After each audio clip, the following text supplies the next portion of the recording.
Now that I have you standing here, I must confess my sin. I've always loved you, ever since the day we shared the same air.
slowly heal the darkness in my heart. I hear you now. A taste was all I needed. I feel your love, loud and clear to the end. I'll follow you to the end.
everybody. It's awesome to see you here. We're in Seattle. Hello, this is awesome. This is the Inside Gearbox main theater show at PAX West. I'm Randy Pitchford. Are you guys excited to be here?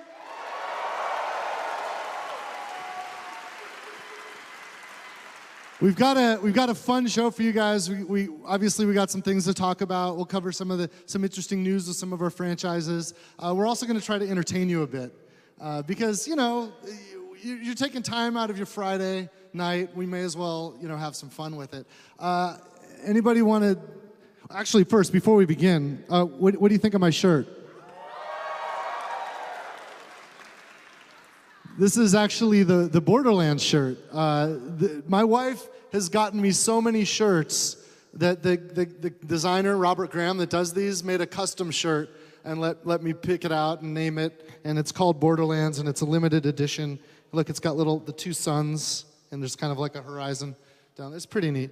Now, this jacket, this is new. What do you think of this jacket?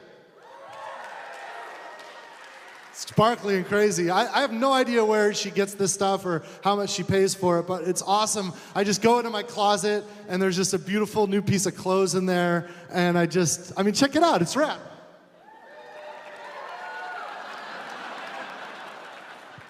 I love this jacket. I think this is gonna be my new staple jacket. Hey, who wants to see a magic trick? Okay, we'll start with that. I need some help. Hold on, we'll pick this at random. I'm gonna throw a ball of paper out into the audience. Whoever gets it is gonna be my first volunteer. Let's throw it over there.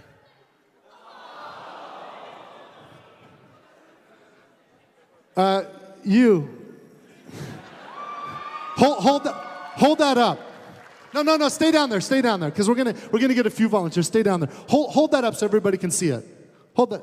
Okay, and actually hand it to somebody next to you. Hand it. Okay. Oh, you're a cosplayer. You're dressed as Fiona. That's awesome. Stand up. Right there. What's your name? Amanda. Okay, I want you to. We're gonna pick a random number, between 1 and 10. And I'm going to write it down so I don't forget it. Pick a number between 1 and 10. Yell it out so we know. 4. All right.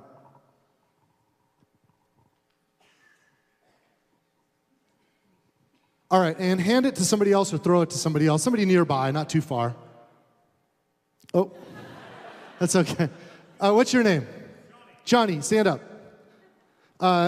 Pick a number between 1 and 10. 7. All right, and then hand it to somebody else.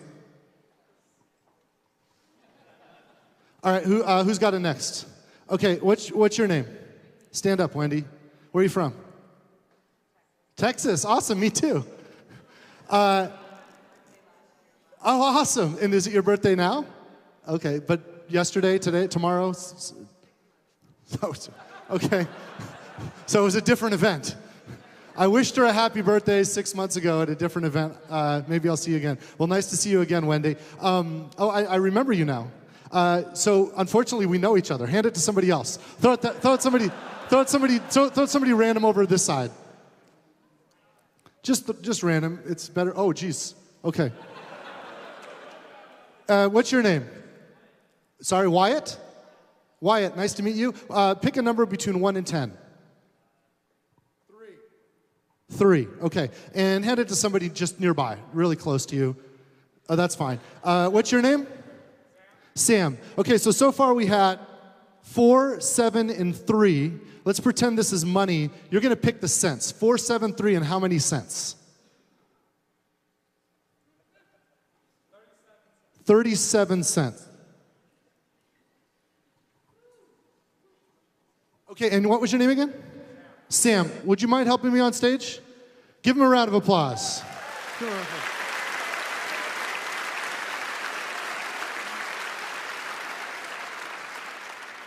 Sam, come right up here. Now, we just had a bunch of random people, and you've got the paper. We've got a bunch of random people pick random numbers, and the numbers were 4, 7, 3, and you picked 37 cents. I want you to help the audience out here for a second. I'm going to turn around. I want you to look at that price tag. Can you turn that price tag around?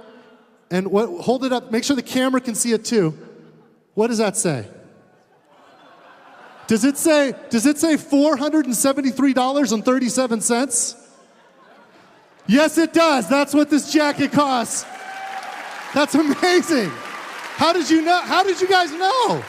How did you know? Thank you very much, Sam. Thanks for coming up. All right, let's get started. One of the games that we launched earlier this year that we love is a game called Battleborn. I want to bring out a couple of folks from the Battleborn team. This first guy is one of my favorite people to work with. He was the design producer for Borderlands 2. Anybody like that game? All right. And he's the creative director of Battleborn. And this is Randy Varnell, the other Randy. Come on out, Randy.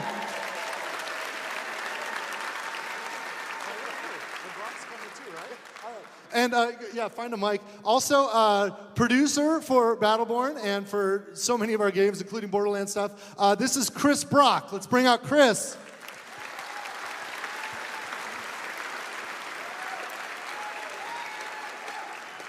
Good to see you, Chris. Grab a seat and a mic. There's probably an extra mic somewhere. There's one right there. And also, I want to bring out our moderator who's going to help us stay on track. She's the only one that can keep a deadline. This is Erica. Let's welcome Erica. I'll just sit off to the side here. Cool. Hey, everybody. Excited to be here. You want to kick this thing off? Yeah, you want to tell us a little bit about Battleborn's first DLC operation? I do. First, I just want to bring everybody up to speed because, Battleborn is a little bit different game for Gearbox. A lot of times we release a big game, and then we do a couple of DLCs. DLCs for Borderlands are all right, right? Anybody play some Tiny Tina Attack on Dragon? It's one of my favorites. But we knew when we wanted to make Battleborn, we wanted to do something bigger. It's a game that has a multiplayer component. It's a game that brings us together again with some pretty awesome co-op missions again. And we wanted to be sure as a team that we really supported that after the launch with more exciting new content. At PAX East this spring, we showed a mysterious picture of the DLC characters that would come out. We've released now 3 of the 5 characters that we talked about in that picture. Ernest, in fact, is yesterday for everybody. Live for everybody yesterday. You can earn him in the game with credits, so really awesome. Jump into Ernest to play that.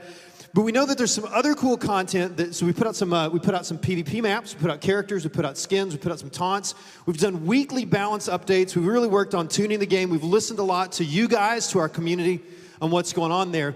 But we know that one thing that a lot of people are really anticipating is more cool co-op missions, especially those of you who come from the Borderlands universe, but that's what that game's all about, right? So we wanted to jump in, and we announced that we have these cool, we call them operation missions. We're going to do 5 of them, and we're going to talk about the first one today. When we looked at what we wanted to do, you had a question? So, what is so special about these? What makes these different from the story mode that we're used to? I'm so glad you asked in almost a non-rehearsed way at all. When we want to do the operations, we wanted to take some of that great fun we had doing with the co-op missions in the main game, but we really listened to the way you guys talked about and played, watched the data, watched how you played those missions, and we wanted to do a couple of things to switch them up. So operations are going to be 1 to 3 players, not all the way up to 5, because we wanted to tune the combat experience a little bit better, still preserve combat, but a lot of people have really enjoyed playing our game single player and jumping through, doing things at your own pace, trying out all the different characters like that, so we really wanted to preserve that as well.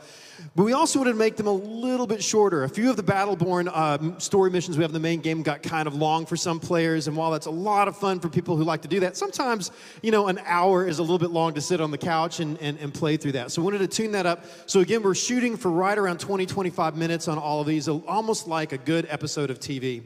But we really wanted to take that while we're kind of making it a little bit more compact. We didn't want to lose the replayability that I think that our game has in spades. You know, you can play all the different Battleborn characters and all of that. But we wanted to do two things in particular. One with gameplay, a system called Operation Points, and then also with narrative. You want to talk a little bit about what we're doing with the Operation Points? Yeah, sure. So Operation Points are basically a new scoring system that we put on top of the game.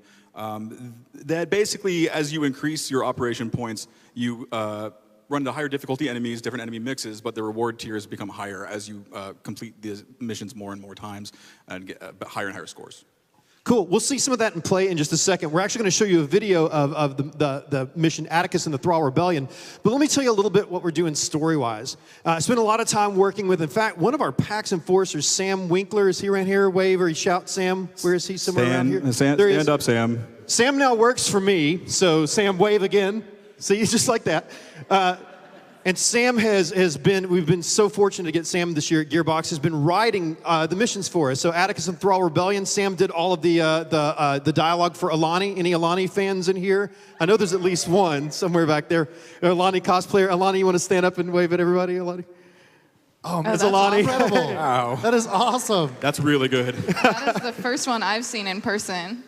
So anyway, Sam wrote and worked on this. The narrative for the operation's a little bit different. So if you know in the main game, if you played some Battleborn, one of the cool things we did is if you play with different characters, you're going to hear those characters talk in different ways about the mission. So if you're playing as one character, you'll get to a couple of lines, some dialogues, and some scenes that talk about that. We recorded a lot of dialogue, didn't we, Brock? A fair bit, yes. A lot of dialogue. What we wanted to do with the operations was go a little bit further with that. So every time you play the operation, you're going to get a different chapter of a story that spans multiple playthroughs. So as you play, as you go on, there's a story that will wrap up almost like a TV episode, but there's almost like a season of story in each one of our 5 operation missions. So if you really want to dig into the story, you want to hear some cool interaction between the Battleborn characters and all that, we really have that going in the operation missions. Now, It's also really, really funny. Like some of the stuff, Sam did a great job, and the talent just killed it with the reads. So I love it. thank you. Are we ready Funny- to see it in funny action? Stuff. It's funny content. Do what? Are we ready to see it in action? Yes, let's jump right in. Now, the one we're going to look at today, we can go ahead and roll the video. This is Atticus and the Thrall Rebellion. Atticus is a cool Thrall character in our game, and you're going to relive a little bit of his battle here. Now, Brock, we're not playing Atticus. Who are we playing on this mission? So this is Ernest. We mentioned him earlier. He came out yesterday for everybody. He is, in some ways, he's kind of a standard grenadier character. Rocket propelled grenade launcher. Charges you can throw. He's got some interesting stuff about him that is non-typical of a grenadier. We'll get to that later. Cool. So this is Atticus and the Thrall Rebellion, playing as Ernest. You can play as any one of the Battleborn, even on the operations. So pick your favorite, play with that. And we're playing down in a map in an area that we called Tempest Slums. For those of you who played some Battleborn, you know Tempest is the Generate, one of our factions. It's a big planet they own, and they're kind of very gaudy. They're kind of Gothic Tron, I think is what we called it. And here's a good kind of look at the skyline. We've had that idea for a while, though, right? Yeah, so actually all the way back into like the world building phase of development, we had this idea for the slums of Tempest. And I mean, as I'm sure you guys are aware, game development can be hard, and some things you want to do, you don't get to do. So we're really excited to be able to get to do this now. So there's a couple of things I really like about this. One, from a narrative standpoint, we get to look at the Degenerate Society, who are like this galaxy-conquering empire. But this gets to look at how their slaves live, the thrall in the Undercity, how they kind of keep people down under their feet and downtrodden them. But I love that you get to immediately in this map jump up on these rooftops and have this really kind of awesome jaunt across the rooftops. Here's one of the non-standard things I was talking about earlier. If you'll notice, Ernest threw out an egg. So that egg has two different modes. So it's got an attack mode, where if you're going on an offensive spree, you can use that beacon to get increased attack speed, increased damage. It's also got defensive mode, so that way you can have increased movement speed or increased shield regen. It's pretty cool. So he's got a bit of support in there with him as well. And again, kind of really accentuating the cool environments for the gameplay. Getting up on top as a grenadier character who's shooting and lobbing down, right? And he puts his egg down and really just kind of shells the enemy with artillery, right? These are going to be non-stop, by the way. Sorry, everyone. So can you tell us a little bit about the difference between main objectives and the sub-objectives in the operations? Sure, we're going to get a look now. If you see over there, kind of on the right side of the screen over there, you're familiar with kind of how we do it in Battleborn and in Borderlands. It's very similar.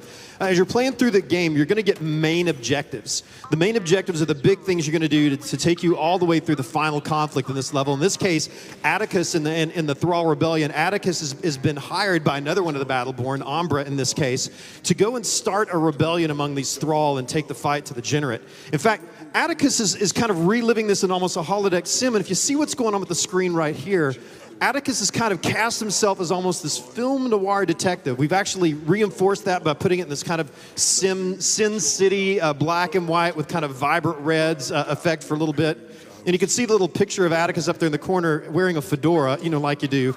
And he's talking about kind of, he feels like he's been put upon by the other characters, you know, to always perform for them and to do the rebellion and all of that. So as he relives it in his playthroughs of the operations here and kind of talks to that, Atticus is really working through what it means to be a hero and what it means to kind of rise from the slums himself into heroism. So you get to kind of go on that journey with him as he kind of takes some creative liberties with that.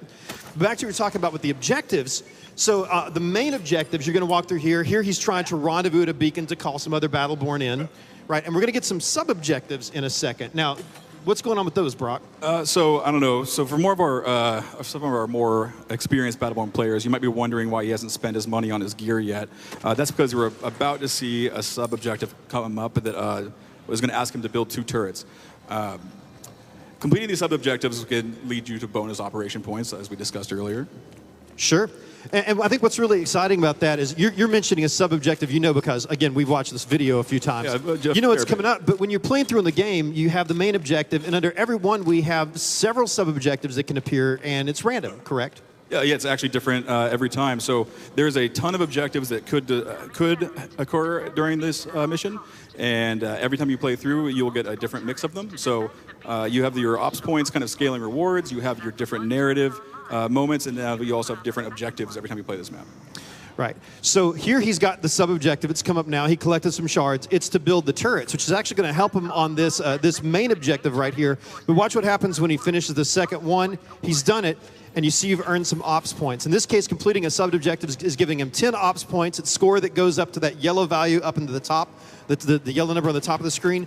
The really cool thing, if you picked up what Brock said earlier, for those of you who like challenges in a game, that really like to have a game difficulty that increases and kind of paces itself with you, as the ops points go up in the game, as you complete more sub-objectives, you can actually even find ops points in chests. We all love to open chests and find stuff, so you can do that here too.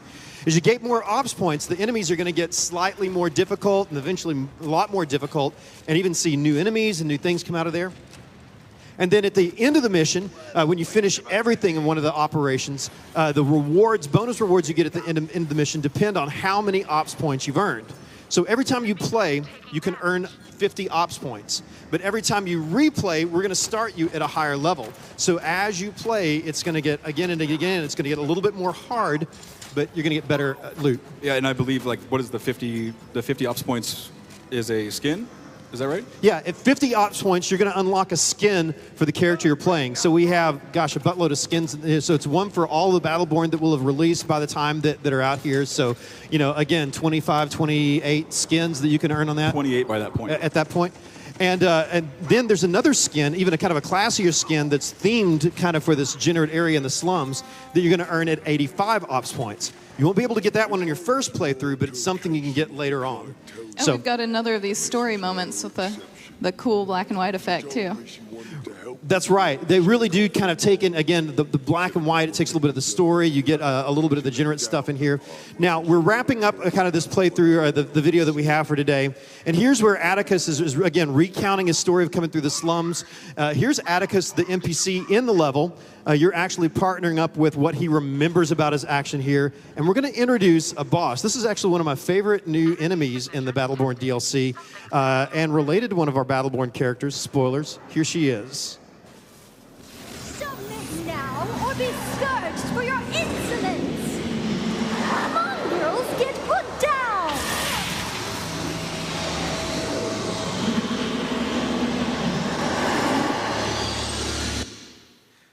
So there we go. That's Atticus and the Thrall Rebellion. That wraps up with Arya, one of the Silent Sisters. Yeah, Atticus and the Thrall Rebellion. And I know that you still have some more characters coming up as well.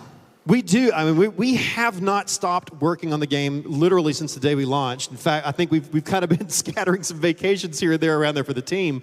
But we still have a team that's hard at work really to make Battleborn as good as we can make it and keep adding to it and keep expanding it. So we have a little tease. Also, we announced, about a week ago, maybe a week and a half ago, the fourth of those characters we started announcing back in PAX.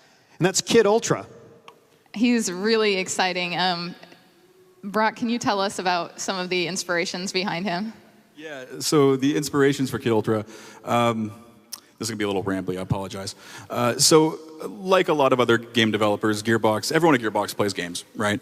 And it seems like at our studio in particular, it seems like people kind of came up like one of two ways. It was either kind of the PC side, with a lot of the Dallas-based shooters, Doom, Duke, Quake, stuff like that. Borderlands.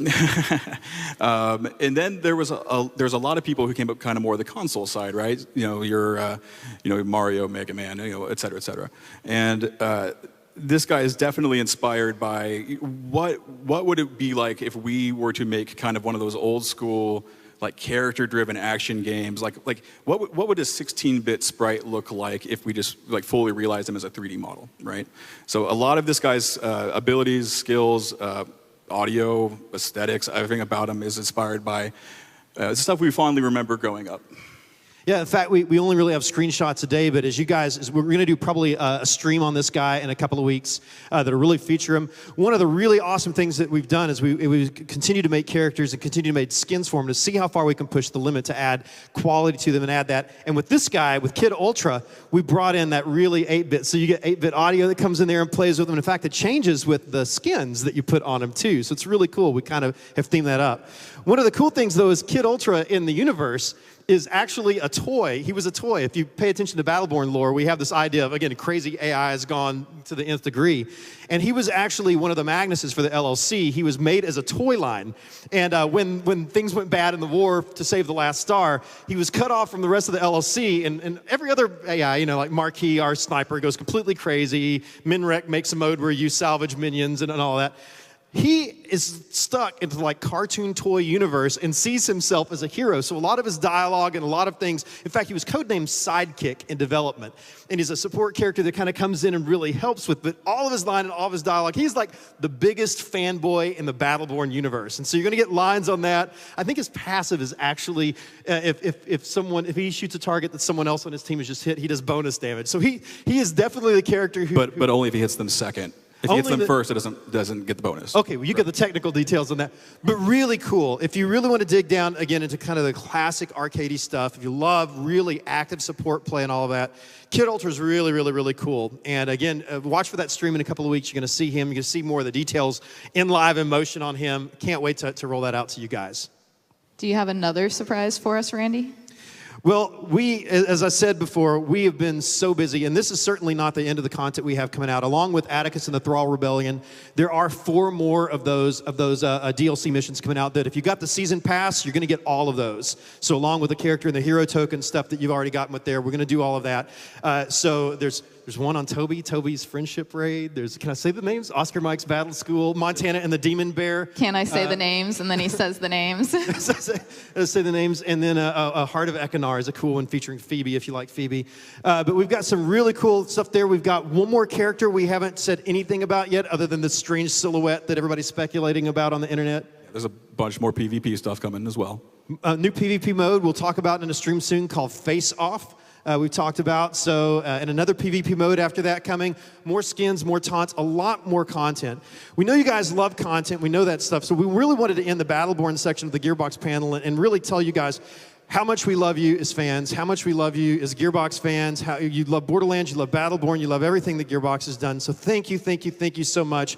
So for all of you folks here at PAX, when you head out the back door, we've got a shift code for you on a card. You're going to want to take it. This is like a mega Battleborn shift code. This stuff it's got like 18 loot packs, including 3 legendary loot packs in there.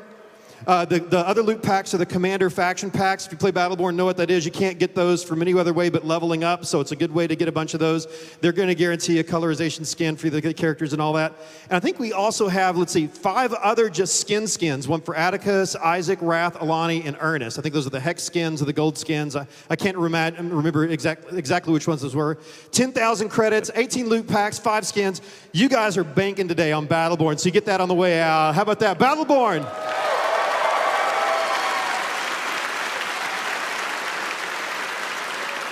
And also for everyone watching at home on the stream, we also have a shift code for you, which should be on the stream right now, that has some of the same contents as well. But not like our PAX people who are awesome, right? I love all the Battleborn fans. Thank you guys for being awesome fans of Battleborn and of Gearbox, and thank you for coming out today and sharing your time with us. Love you all. Thanks, you guys. Randy. Thank You guys happy? Free gifts? There's 5 skins in the shift code, 5 free skins, so definitely get those. I thought, since you're all here and you like entertainment and we like to entertain, I thought I'd do something I've never done before in front of a live audience. I was gonna sing a song for you guys. You wanna hear me do a song? I gotta set up a little bit. Let me tell you the backstory on this. So, anybody follow me on Twitter? So it's fun. I like interacting with folks. Every once in a while, I get awesome, like people show me cosplay or like just cool projects they've done, or people say, hey, thanks, I love the games, and I love the love. And sometimes I get people like going, you really miffed it on this, or I'm mad at you because of this thing in this game. And this one time was weird. Let me get my other thing here.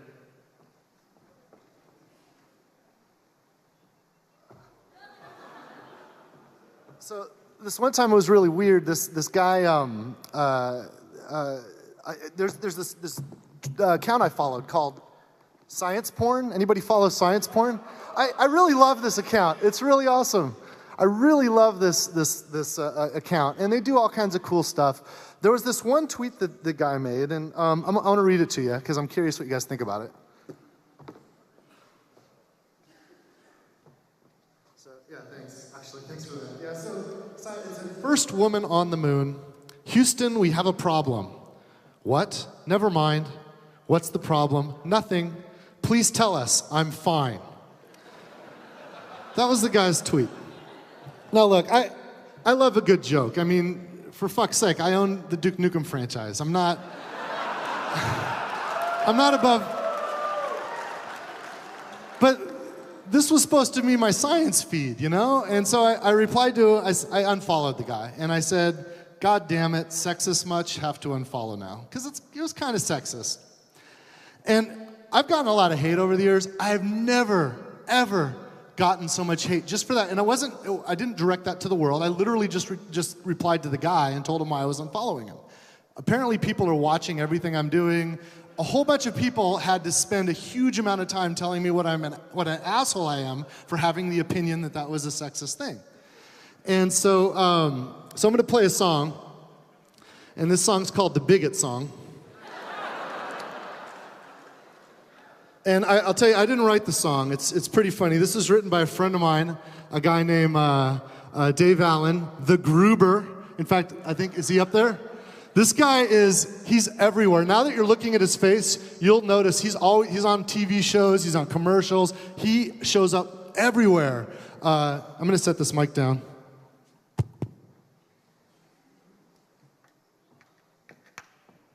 So Dave Allen wrote this song. The Gruber wrote this song. And he said, I said, hey man, can I license the song and play it for these people at PAX? And he said, you're not paying me, dude. You can do it, but you gotta thank some of the folks to help me with the song. So he wrote the song and he performs it. He's never recorded it, so if you try to find it on iTunes or something, you're not gonna find it. But Thomas Chan, J.P. Fitting, Andy Paley, and a guy named David Keckner helped him with the song, and he wanted me to mention them. Also, there's kind of a joke just after the bridge that are there any Buddhists in the house? Anybody is a Buddhist? Not too many of you. There's a joke about Buddhists in the song. That was written by a woman named Sarah, and it's actually pretty funny. I think even if you're a Buddhist, Sarah Watkins wrote the joke. If you don't like it, it's Sarah Watkins' fault. If you like it, I think it's funny. Anyway, this is the Bigot song. Can you guys hear this? All right, let's see if I can do this. I'm not much of a guitar player. I'm gonna do the best I can.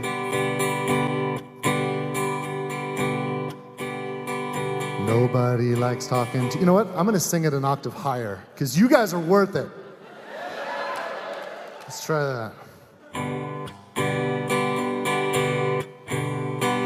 Nobody likes talking to a drunk unless he's buying. Nobody says hello when they're goodbying unless they're Hawaiian. Nobody tastes eggs and bacon when they're frying. That'd just be dumb, you'd probably burn your tongue. And nobody likes a bigot unless he's crying. Boo-hoo. Nobody much likes it when the neighbors are always prying. Nobody really likes Meg Ryan movies that much, do they? Except Meg Ryan. And even she's not really sure these days. Nobody likes the CIA, always spying and running right-wing paramilitary death squads. Nobody likes a bigot unless he's crying. Boo-hoo, like a big baby. Boo-hoo, well. Most people hate bigots because they're assholes, right? Judgmental agents of fear. You know who probably hates bigots even more? Who, Randy? Themselves. When shedding a tear and crying like a gamer with self-loathing and low self-esteem. Let's take the esteem down even lower now. Nobody much likes it when those Buddhists are always pacifying. One day they're just gonna fucking hit someone. Nobody likes a confused giant. Spunky buying. You see that big dumb bastard's got it all mixed up. Nobody watches the clothes when they're drying unless you're stoned in a laundromat. And nobody likes a bigot unless he's crying. Boo-hoo. Nobody likes a bigot when he's crying. Sing it with me. Nobody likes a bigot when he's crying. One more time. Nobody likes a bigot unless he's crying. Boo-hoo, like a big fucking baby. Boo-hoo when he's crying.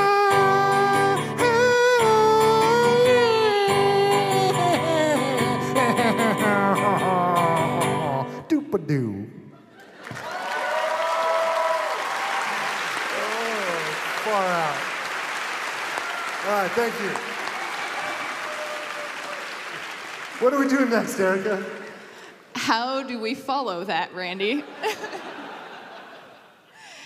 I have an idea. What if we bring out the lead writer on Borderlands, Gearbox's chief creative champion? Do you guys know who I'm talking about? Mikey!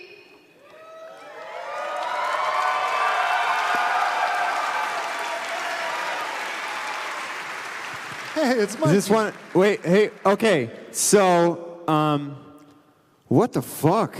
I didn't know what that song was, and I was like, Randy's gonna sing a song, and I'm backstage, and Randy's like, do, Gamergate, and I was like, not going out. I'll see you guys. It was fun. Wow. So that was actually awesome. Do you guys like that song? Do you like it? That's great, right? Nobody says hello when they're sorry. goodbyeing unless they're Hawaiian. I love that line. That is good. You have to think about it. It makes you think. For about a second. What are we doing? What is happening? Hey, I know that a lot of folks here are here because you like Borderlands, right? Now, one of the things that's one of the most impossible things when you're an entertainer and you've made things people like is to deal with expectation management. Look, it's no secret that we're working hard on some stuff.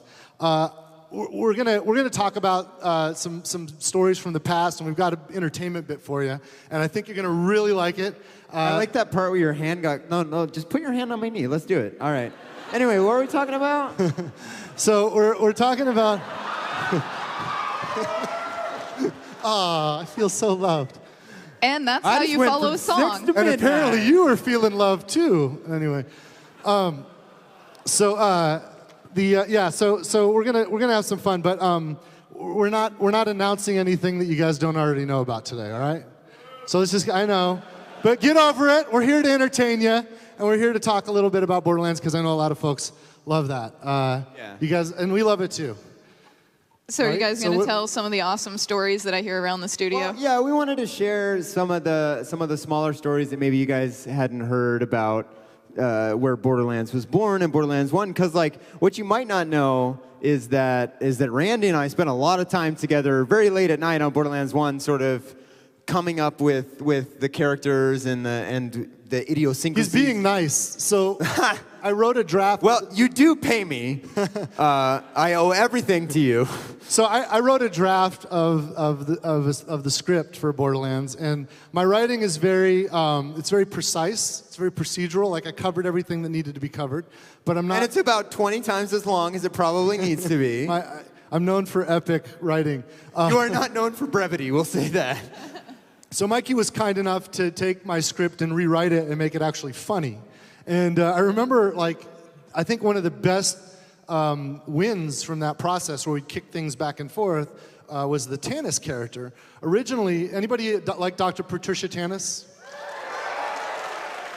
Cool, well, I'm gonna kill her off screen before anything. That's You guys cool. would be cool if Tannis spent more time in the Borderlands universe, right? You probably would want to I see would be more. cool. Should we we'll make sure there's more of Tannis. I will not kill her off screen. Okay. Probably. We'll make sure there's more of Tannis.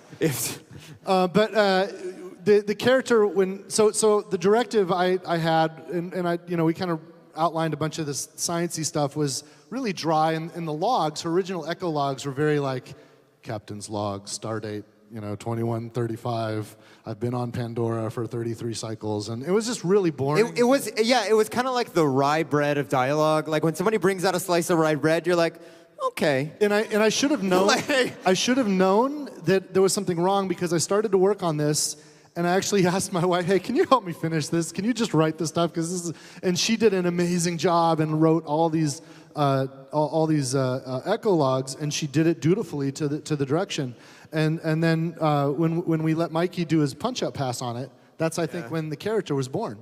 The way I look at it was, I remember, because a lot of times when you're sort of imagining a character the first time, you think about relationships, whether romantic or personal. And I remember with her, what I wanted to do, I was like, I really want a character to fall in love, date, break up with a tape recorder, and it's like, okay, now sort of extrapolate from there and come back to this person that finds, like Patricia Tannis, she comes off very short with people, but it was like I wanted to find the voice of a character that cares deeply and passionately about things in a very different way, And so she's insane, which is neat. A little bit. 'Cause I mean, some of us are insane, and it's kind of neat to see representations of ourselves in our video games. she's not That's afraid that's to say why. what she's saying. She's a little bit insane, sure, but she is the most human among them in a lot of ways. I think when I don't know. I've always loved Tannis. One of the other characters, one of the things I was doing is I was, characters are starting to develop, and I was trying to get some sense and framework to the design of the game, and I started to attach characters to functions, to gameplay functions. And one of the most important gameplay functions was the vehicle stations and getting cars and the catch-a-ride stations, and that's, Scooter happened, and we attached this character, and back then we didn't have a voice to the character, and we'd written some stuff, but Mikey and I were up until like 4 in the morning the night before the first recording session at the studio, and we rolled down there, and it was time to do some, make this character come alive, and we actually did not even have anybody cast properly for it. We had some other professionals read for it, but it wasn't working, and so we just threw Mikey in the booth. Yeah. How did you get the voice? So this is funny. This is one of my favorite stories. Some of you guys might have heard this before, but I think most of you haven't, and it's definitely worth telling. So Scooter was born in the booth, and the ideas for the character, like we always knew that Catch a Ride would be a sort of sing-songy thing. We had that. Yeah, that was there. But what was happening was I was trying to naturalize it too much. So I get in the booth and I'm like, hey, y'all, this is where the cars live. Get you one. And I kind of was playing with that. And we did 2 or 3 pages of this. And I'm like, oh, hello, I'm Scooter. And it wasn't working. And I will never forget this moment. I looked through the glass to the other side, and like Mark Petty's on his phone, because like this is on me. Mark Petty's audio director. Oh, I'm sorry. Yeah, he's the audio director of Gearbox. He was there with us. I was probably also out of the room at that point, just bored out of my. It's true. I was boring people, and this is actually during the 2008 election.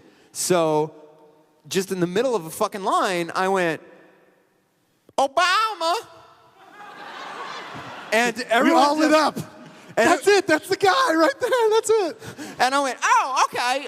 And that it came from that. And what's so literally, thanks Obama. Right? Like you can thank Barack Obama for Scooter, which I think is a delightful story. Now I love that one. And that happens sometimes where we're in the sometimes we have to patch in solutions to our problems when we're in development. It's a very dynamic process. We knew there was one point where we knew, crap, we're going to have we need a function for upgrading your storage in the game. We knew we wanted to schedule that out in Borderlands 1, and we didn't have a character. We didn't have anything associated with that. And there was somebody who was messing around with as a sketch that was like this buck-toothed kind of hillbilly guy. Yeah. You know? But we modeled the head, but all we had modeled was the head. And so I said, that's fine. Just put him behind a wall with just a window, and all we need is the head. It's fine. And then that was all we made.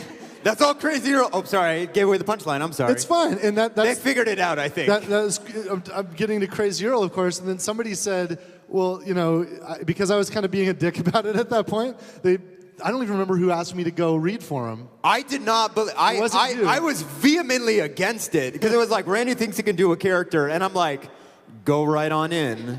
Let's see what you got. And so they threw me in the booth, and I just started, what you want? I just made this guy up. and I remember that moment, because I turned to Mark, and I was like, oh, I'm sorry, is he doing Cajun Sanford?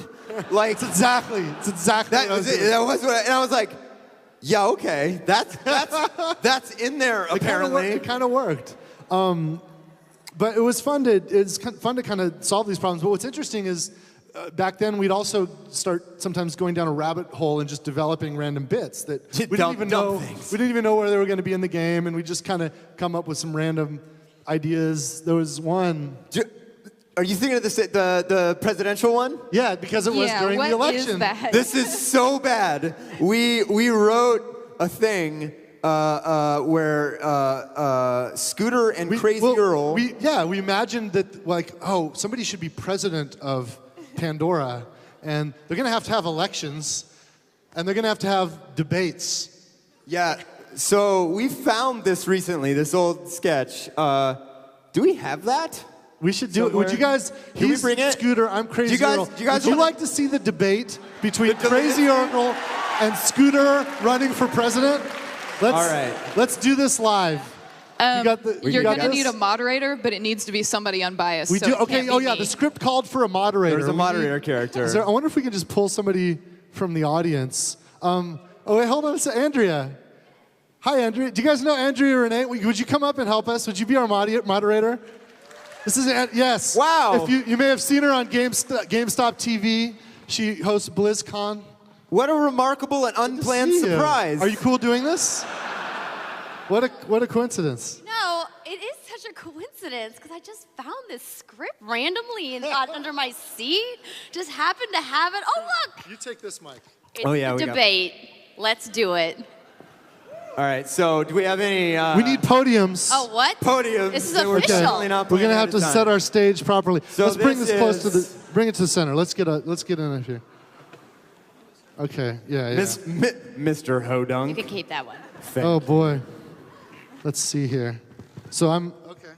My fellow American. No, I'm just Hold on a sec. Hold on. I need a prop. Oh, this is lovely. Is somebody gonna wear a hat? Are you gonna get into character, Mikey? I can. Do you have a baseball cap or something? Oh, is Make there a Pandora Scooter great again cosplayer also in the too? audience? Anybody got a baseball cap? Mikey needs a baseball cap. if I he's gonna don't. be Yeah, I Scooter. just need a baseball cap. Now that you're up here, there's a lot of people. Somebody in this throw a room. baseball cap up. Wait, there's one right there. Yeah. You, right there. Throw it. There's one in the front row. Oh, there we go. And he dropped it.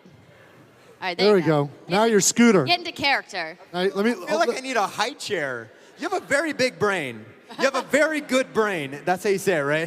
You look. Hold on. Let me get into character.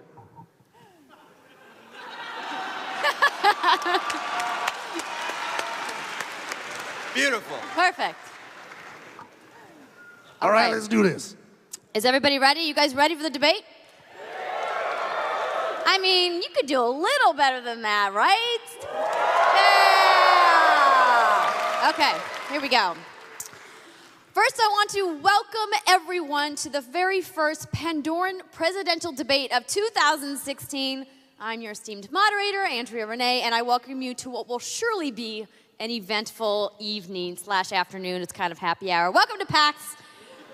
As always, please applaud loudly and as distractingly as possible. Very important. And do not wait for the candidates to finish talking. We don't do that here at PAX. And of course, it is highly encouraged to boo them if you feel it necessary. Don't jump the gun. Let's wait. Basically what we're trying to say is this is Thunderdome and nobody invited Tina Turner. Maybe Tiny Tina, but not Tina Turner. All There's right. another Tina I would have invited, though. Yes. She's not here, though. Okay. I will Tina now... is also a Borderlands character. Hey, you can't interrupt the moderator. Stick to the script. I will now introduce the candidates. First, please get a warm Pandora welcome to Scooter.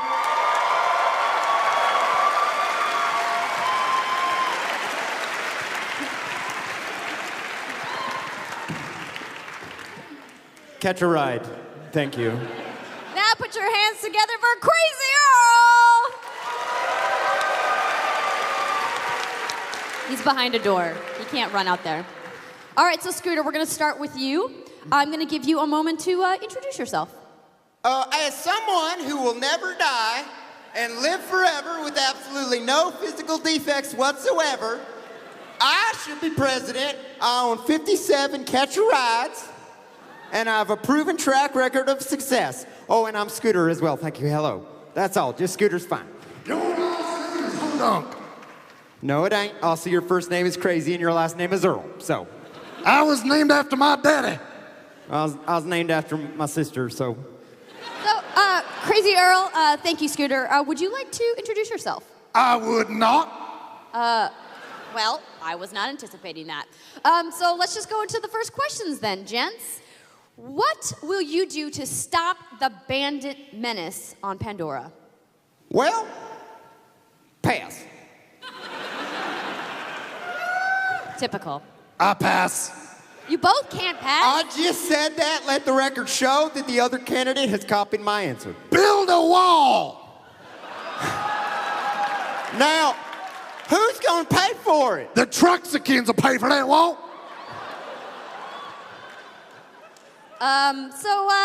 What's your plan? I think cars should vote. That wasn't a question. What is your plan for... Let cars vote. Let cars vote. Let cars vote. Okay. So there's a lot to digest here. Crazy Earl.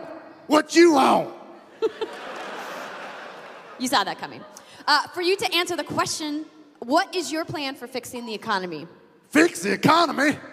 Well, What we need to do is stimulate global trade through the deregulation of iridium oligopolies to disrupt stagflation among tariff-saddled premium markets. Then, the resultant increase in state credit will allow for a rapid divestiture of surplus state liquidity to be utilized to finance the vertical integration of the iridium supply chain and remuneration of its principal actors.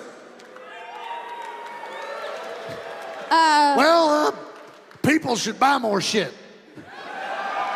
We can get behind that. Scooter, care to respond? Man, that all seems pretty dang good to me. Well, you can't agree with your opponent. Okay, mandatory racing stripes on cars. That's twice as fast, and it's hella nice. All right, cool. Moving on. For both candidates, what is your weakness? Words. Well said, Mr. Hodunk.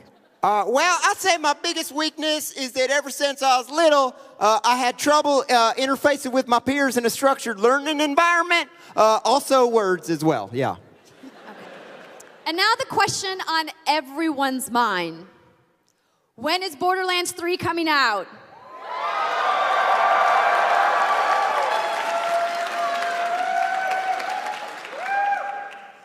Pass.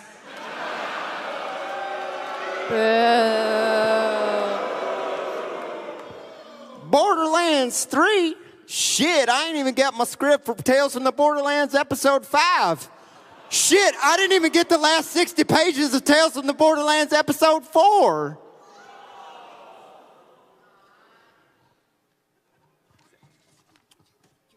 What?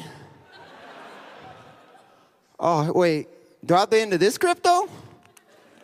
So this is highly unorthodox, but I'm being informed that there's a surprise third candidate that has just entered the race.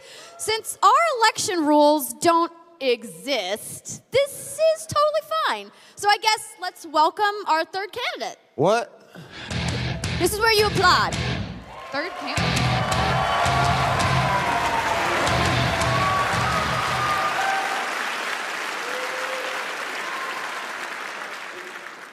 What the fuck?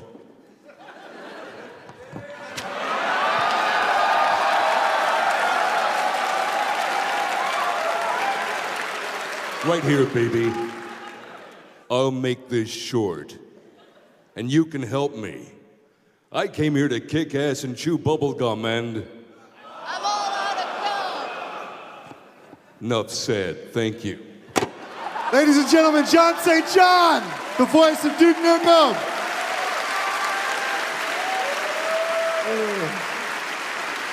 That was fun, right? I mean, we could just sell you more shit, but we thought we'd entertain you. Where you go, John? Where are you going? Come back out here, man. We gotta talk. Hey, have a seat. You can actually. You sit right here. You sit right here. Let's get these podiums out of the way. John, what are you doing here, man? Gee, am I allowed to say that? I think we've been working on something, haven't we? We have been working on something very special. So I'm just gonna announce a new thing for you guys. That's pretty neat. We are launching later this year. Actually, in I think 6 weeks, you can get this game. It's the Duke Nukem 3D 20th Anniversary Edition. 20th Anniversary World Tour is what we're calling it. And this is a really cool relaunch of the original game that's now 20 years old. And it actually includes some cool new stuff. I got the band back together. My friend Richard Levelord Gray and Alan Blum got together, and we made an entirely new episode for Duke Nukem 3D using the original tools. I'm not shitting you. This is real. How many weapons can I carry at a time? All of them, John. Yeah! Not making that mistake again. And we got John back in as the voice of Duke as well. What was that like, picking up? That was awesome. I got to recreate all of the original lines now in 16-bit high audio quality, so it actually sounds like me. And The old stuff was ratty. Yeah, got to do some great lines, some of my favorite lines, including, I had eggs for breakfast. Your mom had sausage. Oh boy. So we thought it would be fun. That is. I said John could ad lib, so I'm going to get what I'm going to. I thought it'd be fun if the campaign for this, given the timing of it, was kind of presidential. So we think that the best candidate that you can consider in this upcoming election is Duke Nukem. What do you think? Yeah. I've been looking at the other options, and really, this is what we've got. Hail to the king. Hail to the king. And in fact, I believe John's prepared 5 reasons. I mean, given the options we've got. Does anyone have a better suggestion? So we've got 5 reasons why Duke Nukem should be president. Are you ready? The top 5 reasons Duke should be president. Number 5, I don't need a wall to stop alien invasions. Number 4, Duke is as American as bubblegum and ass kicking. Number 3, my guns are totally covered under the Second Amendment. Number 2, I could handle a global scale nuclear war all by myself. And the number 1 reason Duke should be president, I don't believe in email.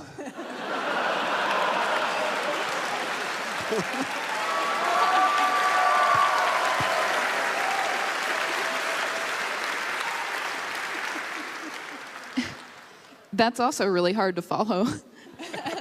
So you guys have a lot of history aside from Duke Nukem, though, as well. Yeah, in fact, you worked with us on Half-Life Opposing Force. Did anybody play Opposing Force? So a lot of people don't know this. The voice of Duke Nukem, John St. John, is also the voice of the drill sergeant, Dwight T. Barnes. Dwight T. Barnes. That's right. Can you still do that voice? Oh, sure. The inspiration was Arlie Ermy from Full Metal Jacket. You remember him? Can I say any line I want? I'm fine. Well, he always said, "What is your major malfunction, son? What is your I like you, boy. Why don't you come over to my house and fuck my sister?" Ad lib. That was a lot. That was a fun project, though. But I'll tell you, it was really cool when we're working on the 20th anniversary edition again with Alan and Richard. And also, incidentally, when John came out, when we were doing the skit, you heard the theme song. You know the classic theme song from Duke. It's called Grab Bag. That was written by a guy named Lee Jackson, and Lee did most of the music in Duke Nukem. And he came back and composed original scores for all of the new levels and the new episodes. It's awesome. And Levelord, he created I think 4 or 5 of the maps, and Alan did the rest of them. And one of them, this is actually kind of interesting. I was a designer. My first commercial product when I became a game developer was when I moved out to Texas and joined the Duke Nukem team and worked on Duke Nukem 3D. And my first levels were in the Atomic edition of Duke 3D. Now, thank you. There was one map that Richard made. It was amazing. It was called Pigsty in episode 4. It feels like you invade a police station. You feel like you're about 10 seconds behind the Terminator because we kind of play a lot of references from that original movie. And Richard left to start a company called Ritual. And George assigned the map to me to finish for him. It didn't need anything. The map was amazing. It was. But I had to pick up a couple of things and a couple little bugs that were discovered as we're trying to finish it. But it was pretty interesting that back then I got credit for a map that was really his design. Well, in this project, I started a design for a map that takes place in London, where you start around the Globe Theatre and you do the Tower London thing, and it ends up under Parliament, where they're all aliens. And anyway, I designed this map on paper, and Richard picked it up and finished my map. So it's, turnarounds full play. So he got to steal my design from me and take it to a finish. But in Alan's work, I mean, if you played Duke 3D, if you love the original game, Alan is just one of the greatest level designers in the history of game development. And his work is just unbelievable. I know you guys are going to like it if you're into classic gaming. There's actually some new levels. That's right. There's 8 new levels and new music for all of them, and the new episode. And when are we launching this thing? October 11th. October 11th. Coming up very quickly. And you'll be able, and you can actually pre-order it right after this if you want to show your support and you know if you're interested in making sure Duke has a campaign fund for his upcoming election. I ordered mine backstage already. But yeah, you can pre-order it if you want. But it's called Duke Nukem 20th Anniversary World Tour, and I think we have a trailer that we can run for you right now if you want to see what it looks like. It's the old classic engine, just redone. Partial nudity, yeah.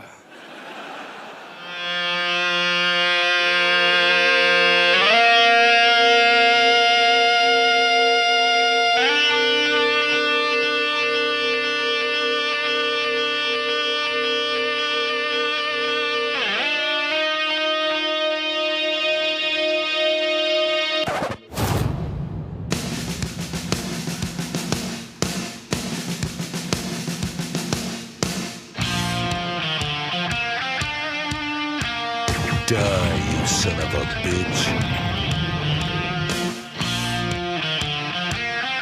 Damn. Shake it, baby. It's time to abort your whole friggin' species. And I'm coming to get the rest of you alien bastards. Yeah, you're gonna need an ICU.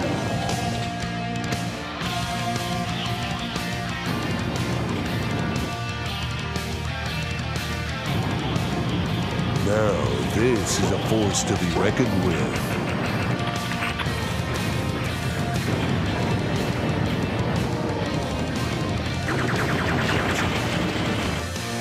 So help me, Duke. Oh, yeah.